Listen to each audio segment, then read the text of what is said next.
Hello, नमस्कार मित्र आणि मैत्रिणींनो.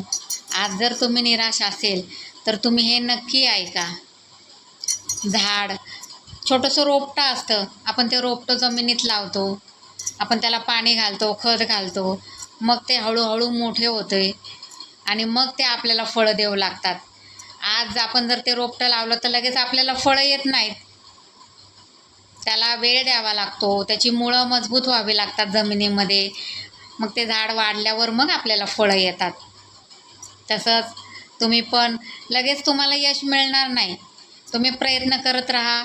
सतत प्रयत्न करत राहिले तर एक दिवस तुमची वेळ ही नक्कीच येईल. परंतु हार मानायची नाही, निराश कधीच व्हायचं नाही. सतत प्रयत्न करत राहायचे.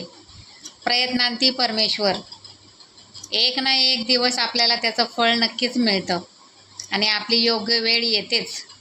बरोबर आहे ना मित्र आणि मैत्रिणींनो. माझी रील तुम्हाला आवडत असेल तर लाईक करा, कमेंट करा आणि असेच छान छान प्रेरणादायी विचार जर तुम्हाला आवडत असतील तर मला फॉलो करा. आणि हा जर व्हिडिओ आवडला असेल तर व्हिडिओ नक्की शेअर करा. धन्यवाद.